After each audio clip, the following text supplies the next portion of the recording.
We're back, and Sorry.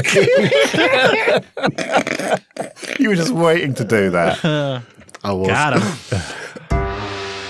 User error 51. I'm Joe. I'm Alan. And I'm Dan. We're back, and we've got something of a hashtag Ask Error special. And remember, you can use the hashtag Ask Error to send us questions either on Twitter or in Telegram, or you can email us. If you go to error.show/contact, you'll find the form there, and you can fill that in and send us your questions. So the first one is very simple. Spoopy month, ? y/n_. So, Popey, you, I think, are a bit down on this whole thing. I think, Dan, you're a little bit more jovial with it. What do you think about Halloween lasting a whole month then? It's bad enough that it lasts a weekend and I have to shut the blinds and turn all the lights off and hide inside so all the kids coming around trick-or-treating don't, see me through the window. But the fact that I go online and all I see for the entire month of October is people showing off their fancy dress, some of which are really quite creative and brilliant, and some of them have put a cardboard box around themselves and said, "Hey, I'm an Amazon delivery" or something. I hate it. I've got my carved pumpkin just sitting here, hanging out, waiting for Halloween Day. I'm about to probably carve another one, actually, because it's going to die. Yeah, it's going to rot, isn't it? Yeah. It's getting dried out faster than I thought it would. So, I don't know. I've got some Halloween decorations up and stuff, and we've been watching scary movies and all that kind of stuff. I think it's fun. Well, I'm somewhere in the middle. I think that it's all fun with the stupid memes on the internet and everything, but I'm fucked if I'm dressing up or doing anything serious. But a few, rattled jokes and stuff and, the stupid memes that you see, I think it's all a bit of fun. I think you need to be less of a grumpy bastard, Popey. Well, so we used to have Ubuntu Developer Summits. The UDSs often fell somewhere around about Halloween, and often that would be delightful for all the people who were going along and would say, "Oh, great, I can take a costume and we can get dressed up and all that kind of stuff." And I would just shudder because I don't know, I don't like the idea of dressing up. Although I did dress up for one of them. And I was the only person who did. So that maybe that's why I don't like doing it, is because the times when I dress up, nobody else does. And when everyone else dresses up, I don't want to. So yeah, I'm just a contrarian. That's all it is. Mentally scarred. I'm just trying to enjoy it all before the Christmas stuff starts. You've got Thanksgiving in the meantime. Yeah, but nobody cares about Thanksgiving. It's like Christmas immediately.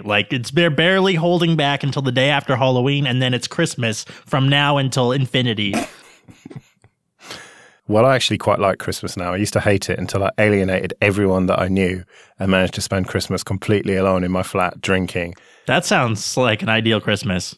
It is. It's fucking brilliant. Alienated because you kept giving the word of God to everyone, or what? No, I just sort of said, I'm not interested in Christmas. I don't want to do Christmas. I hate Christmas. Leave me alone. And then people eventually did leave me alone, and it was awesome. Right. Okay. So you're just being a bit of a misanthrope. Christmas is a humbug. I wake up whenever, have a huge fry up for my Christmas breakfast, then just get drunk, play my guitars, and play with Linux. What else do you want to do on Christmas? I quite like the cooking side. I quite enjoy having the family over and doing all the pigs in blankets and roast potatoes in, duck fat and, a nice big joint. And I love that kind of side of it, and the kids opening all their presents and eating sweets until they're sick and all that kind of stuff. I quite enjoy all of that. But yeah, after a while, I do want to just go and retire to a small room and everyone to just leave me alone so I can either play with my toys or try on my socks or whatever it is I get for Christmas. Well, I love Christmas and I love Halloween because I just get to do it my own way. Okay, second question. Are the Distrowatch rankings worth the pixels they are rendered on? So as we know, the rankings don't really mean much in terms of who's using what, because Linux Mint is always top, and we've kind of taken the piss out of them before. But what do we think? Does Distrowatch and the rankings and the charts and everything there have any value at all? Well, Manjaro's the top now. Mint's not the top anymore. We may or may not get back to Manjaro later.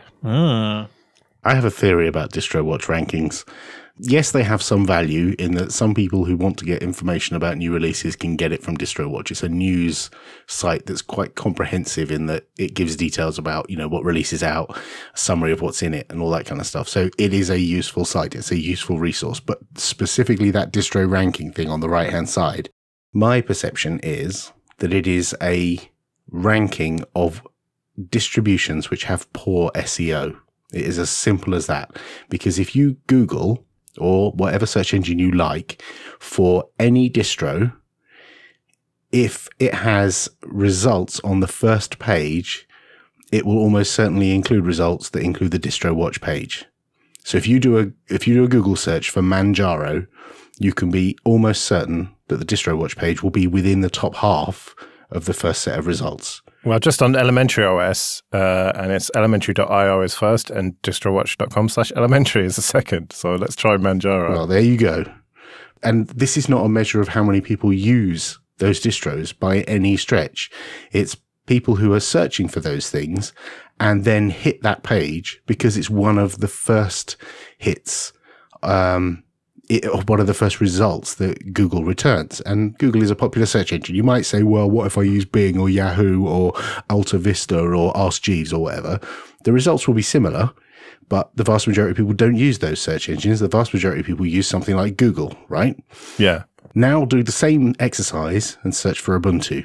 Well, I've just done that for Manjaro and Ubuntu, and it's both roughly the same, sort of about fourth for Distrowatch. That might be my Google bubble, but I don't know. Yes. And for most people, you search for Ubuntu and actually Distrowatch is not on the first page. And for some people, it's not even on the second page because there are a ton of websites with Ubuntu in the name, including the Ubuntu website, OMG Ubuntu, and a load of other news sites, plus a load that we own, Ask Ubuntu and stuff like that.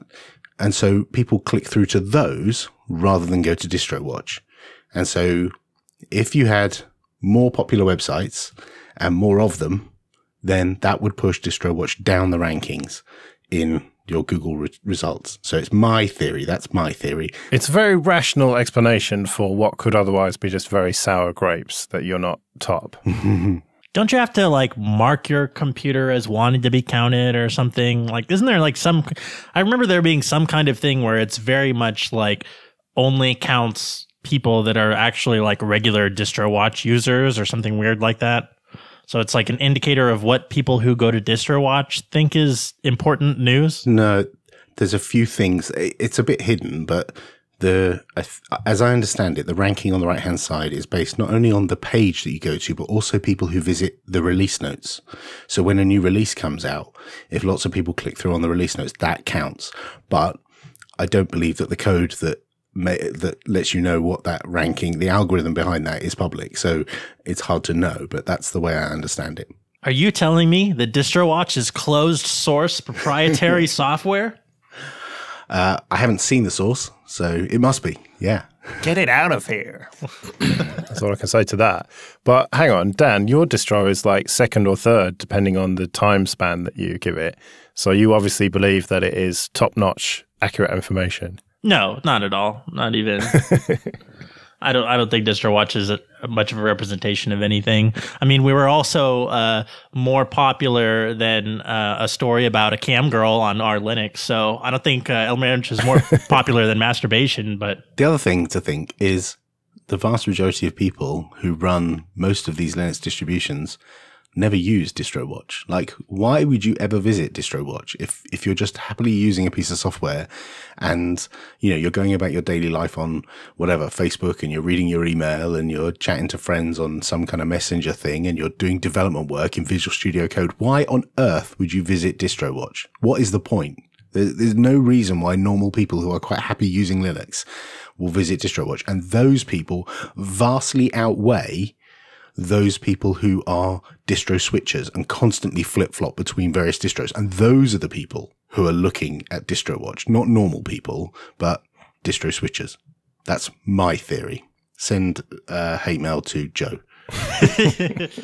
Yeah, there's some of the distros that get up there. It's I've never even heard of them, or you're almost certain that the user base is quite small.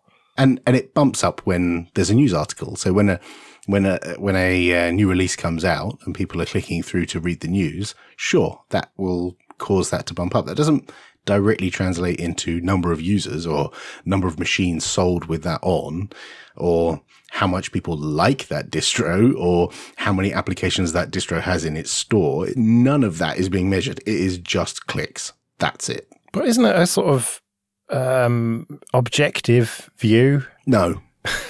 Okay, no. Right, I've got a bit of a heavier one for you now. It's not quite as heavy as last time, don't worry. Is universal basic income a good idea, is the question. And so just a very quick explanation of universal basic income. It pretty much goes that everyone in a country or area, whatever, gets given a certain amount of money per month, per year, whatever, no matter what. There are no means tests, whether you are super rich or super poor, everyone gets the same amount of money. And that should, in theory, be enough to live on. And then if you want to go to work and make more than that, then that's fine and you're not penalized. But if you want to just sit and play Xbox and, live fairly frugally, then you can do that too. So what are your guys' opinions on this? Good idea or bad idea? I'm in favor of universal basic income. And for me, I think one of the strongest arguments from even a conservative viewpoint about it is that we already have things like welfare programs, and the means testing for them is expensive and doesn't seem to actually do anything. All the statistics we have show that means testing for welfare programs never really finds anything. So it kind of seems like that it doesn't really make sense to have means tested welfare programs. If we decide as a society that we want to combat homelessness and that we want people to be taken care of, then it seems like that it would be more efficient to just implement UBI. I'm in two minds because I say humans, have tried this multiple times. So it's been tried on a small scale in Finland, Canada, US, India, and Namibia. And the US did it back in the 60s and 70s. And they discovered that the people that were getting the universal basic income in the test area were between 7 and 17% less productive than if they weren't getting the basic income.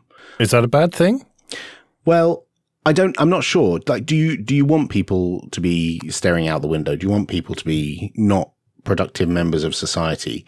There's one argument that this improves creativity because you're not having to slave away to earn a pittance. So you have much more freedom and flexibility to sit and think and maybe take up things that you wouldn't normally have done if you're slaving away as a wage slave, right? But the flip side of that is maybe you're less productive and things still need to be done. Crops still need to be collected and, post still needs to be delivered and bins need to be emptied and water needs to be purified. And there's stuff that we still need to do as humanity. But do we? Is that not where the robots come in? We are heading towards automation, aren't we? Yeah, totally. But also the humans that are left, still need to be kept healthy. So I agree with Dan that it makes sense for us to keep our workforce healthy, even if some of them are not actually working. And in Canada, they did it more recently, 74 to 79, they did it. And there was a drop in hospital visits among the people who had the universal basic income. So people, I guess, were able to feed themselves better, take care of themselves a bit better if they had a little bit of income. I also remember about the Canada study that some of the results were that divorce rates went up because women were getting educated and going out and kind of exploring their own career paths and they weren't locked into these marriages. So I think there's something to be said for marginalized groups and the freedom of movement that it allows them and not being economically locked into situations that they don't want to be in. Right. And we're not talking about them getting tons of money every month. It's not like they're, completely pillaging the welfare state for all this money. There's one running at the moment in Finland, and I think there's 2,000 people involved, and they get 560 euros per month for 2 years. So it's not a huge sum of money. I mean, if you're on a very low income, then €560 does sound like a ton of money. But once you start paying for your bills, that money soon runs out. But it keeps the wolf from the door. You can, I know plenty of people who have less than that and have 3 kids to support.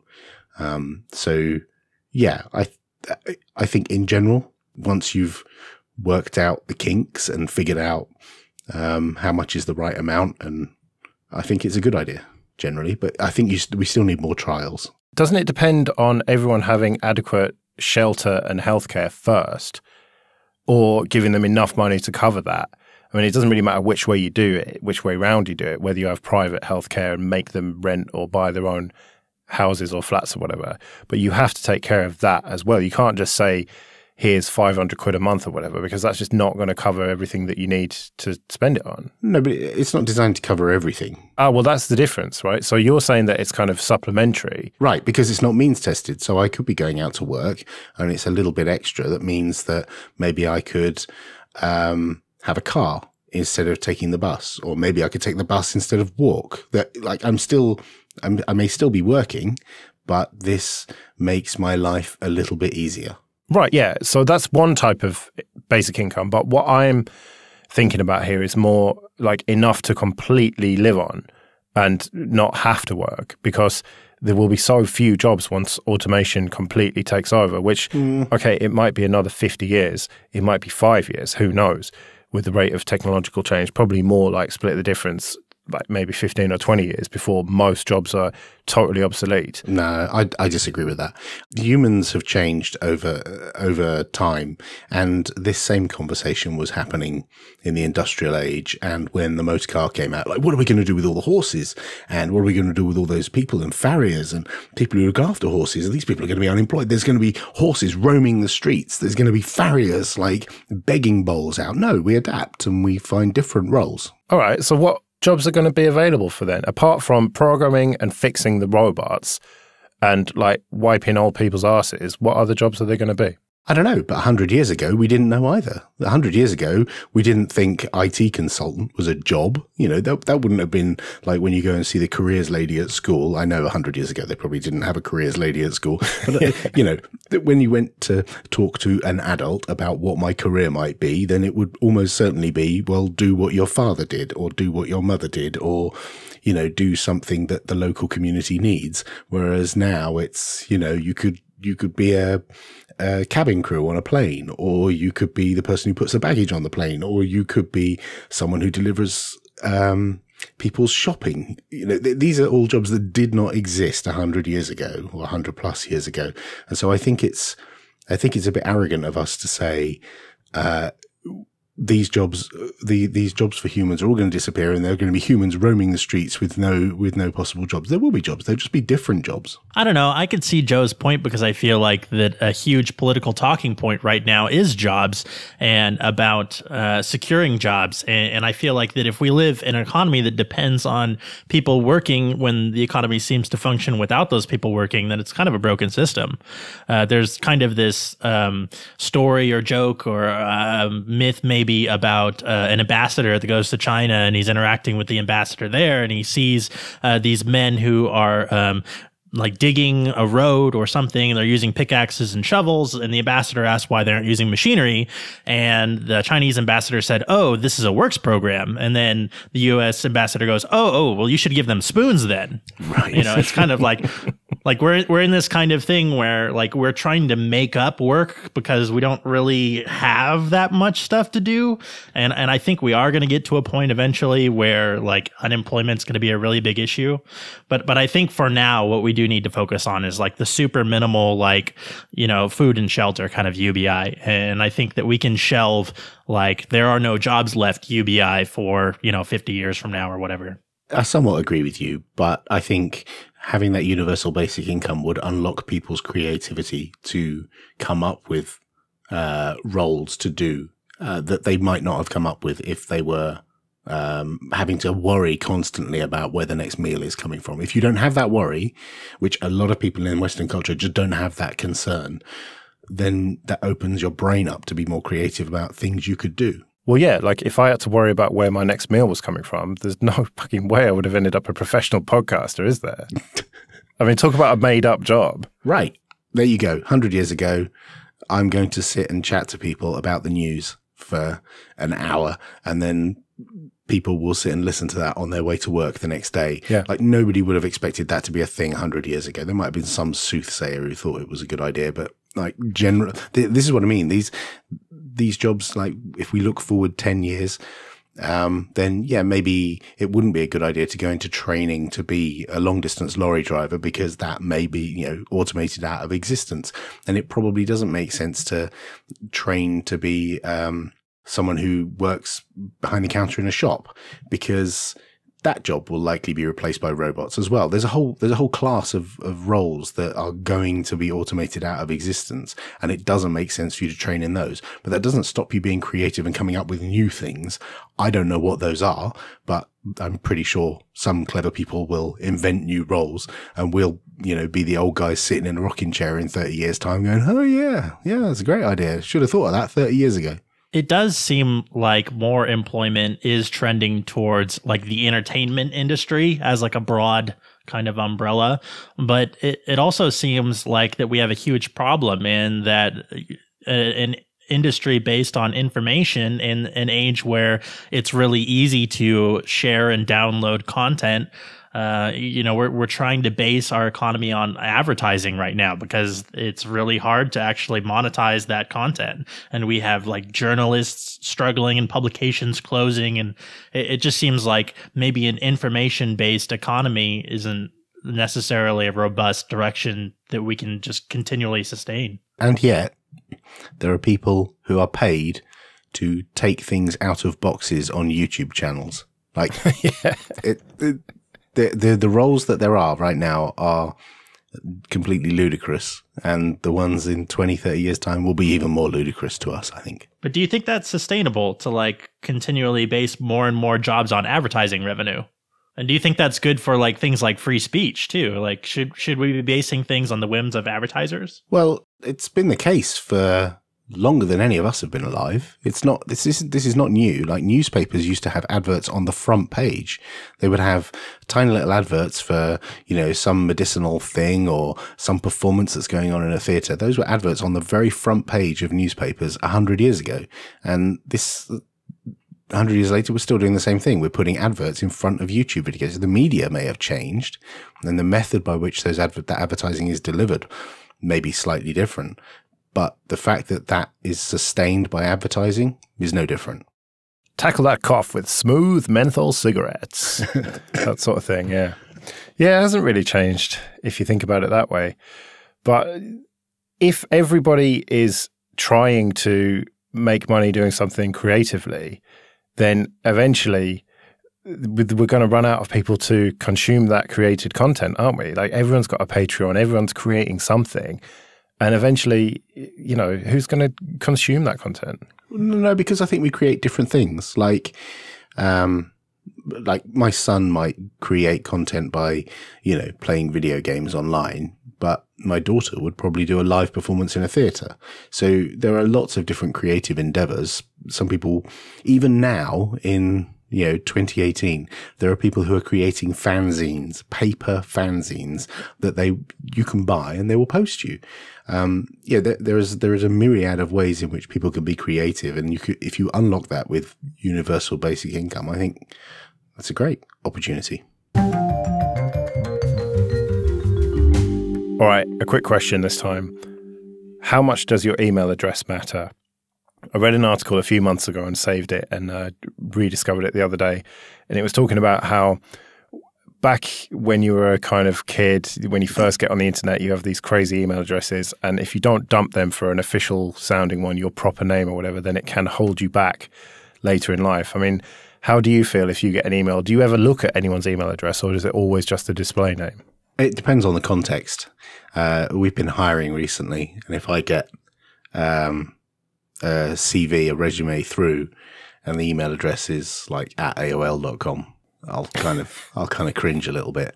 That won't stop me reading the rest of the resume, of course, but yeah, my brain subconsciously does look at that and go, ha, lol, look at that idiot. But what if it's like Night Demon 69 or whatever? Yeah, for the roles that we're hiring for, they're generally bright enough to change those. Yeah. I'm now thinking back to my first email address that was fat.bloke@england.com Nice. when they were giving out free email addresses. Unfortunately, that didn't last forever.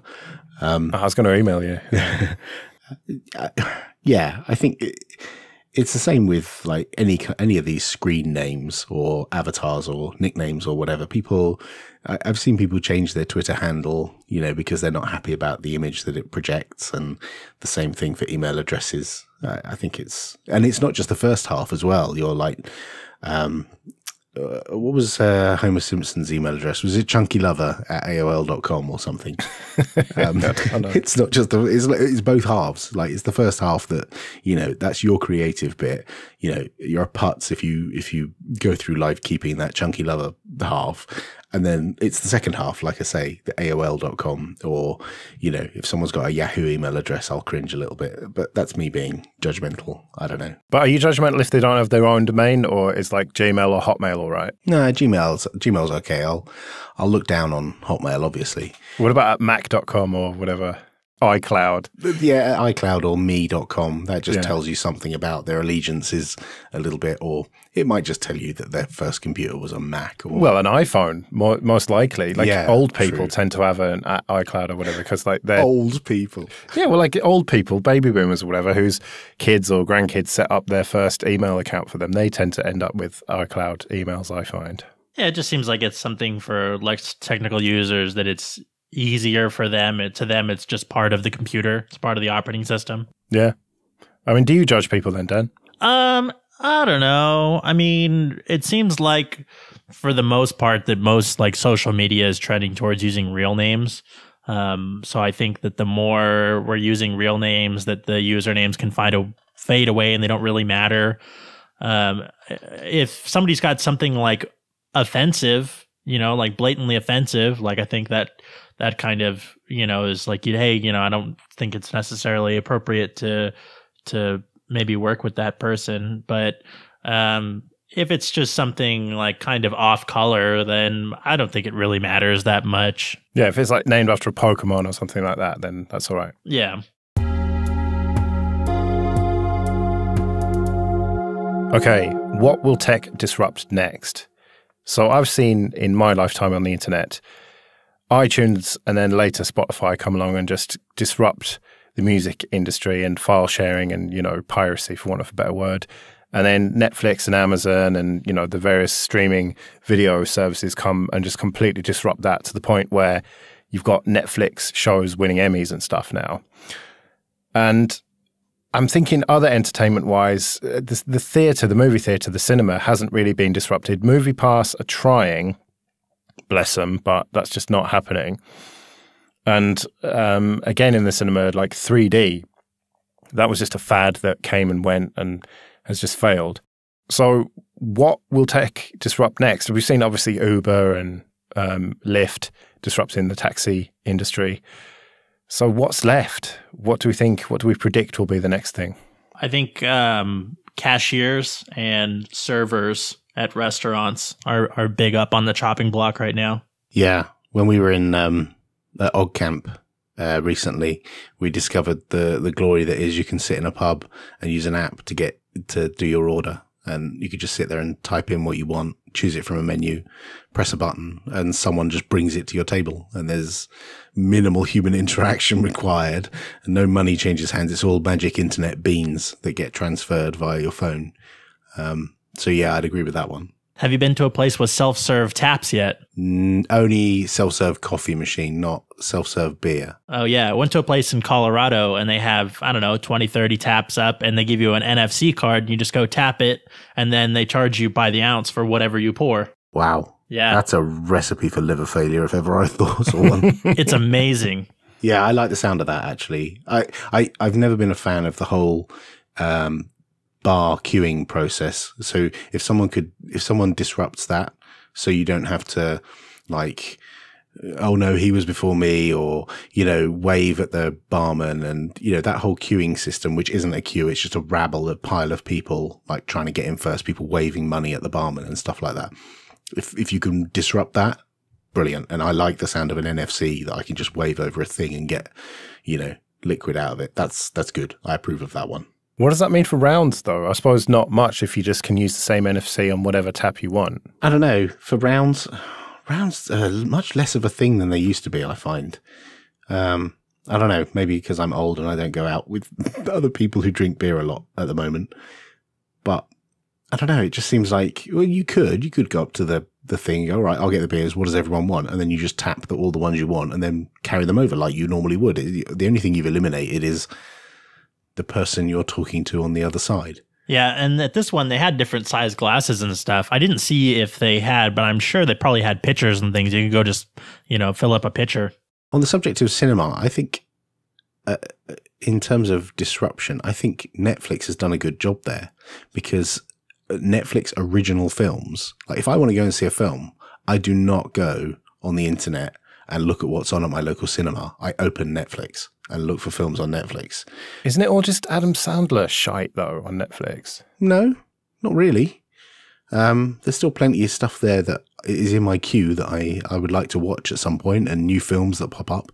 Some of it's just like background noise that you just leave on while you're doing something else. But I never go looking at what's on at the cinema. It used to be when I was a kid, we would get the newspaper out and flick to the cinema page. All right, granddad. Yeah, I know, right? It was all fields around here. And you'd look at what was on, like, let's go to the cinema. That was a thing you did. But now it's not let's go to the cinema, it's let's watch a film. And the cinema isn't the venue. I mean, they've tried to make it, appealing, but by having like more luxurious seats and being able to buy beer in the cinema. But I think Netflix have eaten a lot of the cinema's lunch, because people are willing to watch stuff on a small screen. Like whenever I hear people say, you never watch, why would you bother watching films on like a phone or something? People do. People like sit and watch stuff in bed or on a plane, or like, people need to be less judgmental about the way other people consume content, because people consume content on all kinds of ludicrous sized devices. I've seen people watch entire films with their phone held vertically so that the video is like, 2 inches across or something stupid. Like, you compare that with the giant, like, multi-speaker cinema system with a huge screen and loads of adverts and a comfy chair, and people will contort themselves laying on a sofa watching video on an iPhone, in letterbox format, because they want to watch that film. It's not because they want to go to the cinema. They want to consume that content. And so anything that disrupts the thing that you're getting and not the place that you're going. So, disrupting the beer that you're getting, it's not about the bar. It's about the beer that you're drinking. It's not about the cinema. It's about the film that you're watching. So you got to think about the thing you're getting, not the venue, I think. I've got a great idea for how to disrupt cinema, okay? What you have is a cinema that is exactly like a normal one. You go, you sit down, you watch the movie, but when you need a piss, you can pause it.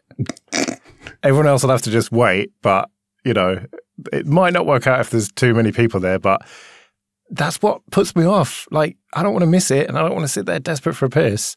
I don't know, am I just like an old incontinent man or something? Yes. The movie just never progresses. It's always on pause. People just taking turns pissing for an hour and a half. Yeah. Well, it'd be like American football. Just like 2 seconds of action, pause.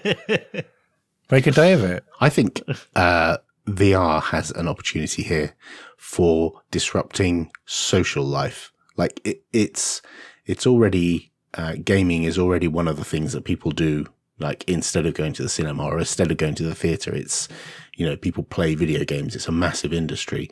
I think VR has the opportunity, if it gets good and gets cheaper, I think it has the opportunity to steal time that people would have had socializing. They'll stay at home and socialize in VR rather than out in the real world. And I know people have predicted this for many years, but it's starting to get to the point where the devices are cheaper and the video quality is actually quite decent.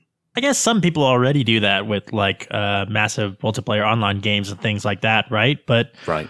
I don't know. I still feel like there's something different about going out There's just a different atmosphere to it than engaging in some online games and things. Yeah, well, it's like, I get to talk to you probably quite a lot online, but when we actually get together a couple of times a year and have a pint face to face, there's nothing quite like that. And the best VR in the world wouldn't compare to actually being there, looking in each other's eyes and, playing darts. Yeah. I agree, but it doesn't have to take away every single occurrence. It just has to take away some of them to be disruptive.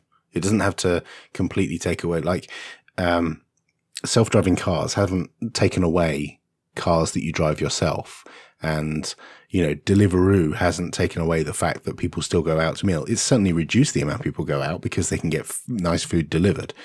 And I think we would still meet up on those like 2 occasions a year. But in between that, maybe with VR, we'd meet up more often because it's more accessible for me to just pop on my headset and have a chat to you. And while we're playing darts or virtual cards, you can be drinking your cheaper beer or cider or whatever you're having, and I can drink whatever I want in my location. And we're still chatting to each other. We're still playing games. We're still interacting, but not in the same space. And we never have to worry about buying around. Right, last question then, the last hashtag Ask Error, and that is, if you had to switch to a different distro, what would it be? So there are various levels of switching to a different distro. I suppose let's go easy mode first. So I can go for a different flavor of Ubuntu. Rather than Xubuntu, I would go for Lubuntu because I think that's the most interesting new one, certainly with the 18.10 release with LXQt. So, Popey, yeah, you can't go for KDE Neon because you run that already. Wait, what? Why can't you're imposing additional rules? You said this was easy mode first. No, that would be super easy mode because you're fucking already using it. You're using Ubuntu on one machine and Neon on the other, so you have to pick something a third. You could say Ubuntu Mate if you want, even though you somewhat co-founded it. Okay, so my current 2 machines. Well, 3 machines that are sat on my desk in front of me right now. One's running Ubuntu Mate, one's running Ubuntu GNOME 18.04, and one's running KDE Neon 18.04. And I have to choose something that's not one of those 3, right? Yes. Then I choose Ubuntu 18.04 Unity. Nice. Okay, that's pretty easy mode there. Back to your old faithful. Yep. So Dan, easy mode, you can stick with an Ubuntu base if you want. That's a tough one. I feel like that, on the one hand, like I'm not a huge fan of GNOME shell, so I don't know if I would really want to do Ubuntu GNOME. Maybe Ubuntu proper it has enough tweaks to GNOME shell that it would be all right. I've kind of got a soft spot a bit for XFCE, but on the other hand, there's some stuff that it's kind of lags behind. It doesn't really get the latest stuff very quickly. So I don't know. I guess if I'm going to stick with the Ubuntu, that I probably would go for Ubuntu proper. Okay, right. So you wouldn't go for Ubuntu Mate with Cupertino layout then for a bit of familiar layout? No, because I feel like that you get into this weird uncanny valley kind of thing where it's like you can kind of force something to maybe kind of look like something else, but you can't ever make it work like that. So it's not worth it to like just lipstick over something. You might as well go for something that's like a fully designed experience. You realize you've just described elementary versus macOS, but let's move on from that quickly. All right, hard mode. Popey, go. What is hard mode? And why can it not be Ubuntu based?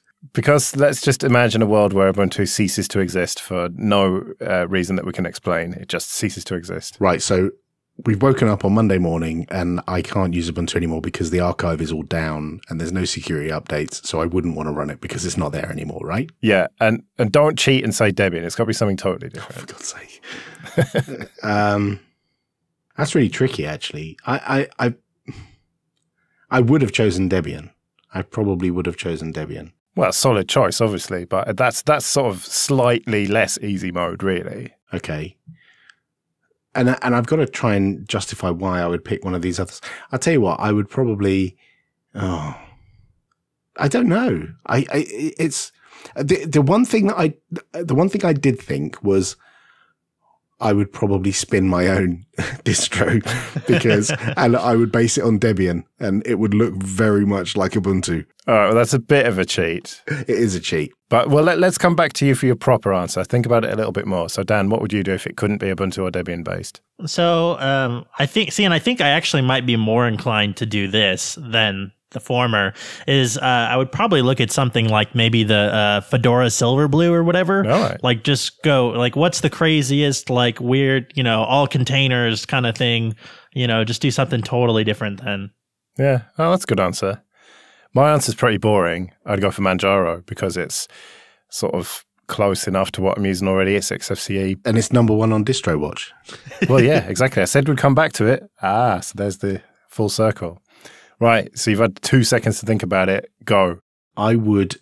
The reason I use Linux is because I enjoy using it, right? And I like using it on my machine, but I don't like being a sysadmin. So I definitely don't want to use Arch because I don't want to get into that problem where, systemd breaks on some update and I have to go and read some blog post.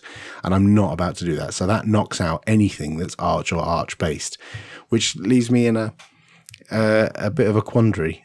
I really don't know. And I would love to hear suggestions from other people of what you would use if you were given this ludicrous situation that Joe has put me in, because I actually can't think. I mean, I might.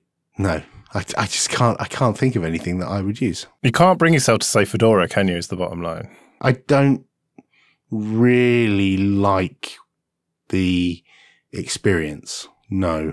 I've been using quite a lot of distros in VMs to test stuff. Yeah. And I don't like the experience that Fedora gives. So I'd find that frustrating, I think. I might give it a go. But no, I just don't know. Well, this episode we found out that Poppy would switch to OpenSUSE.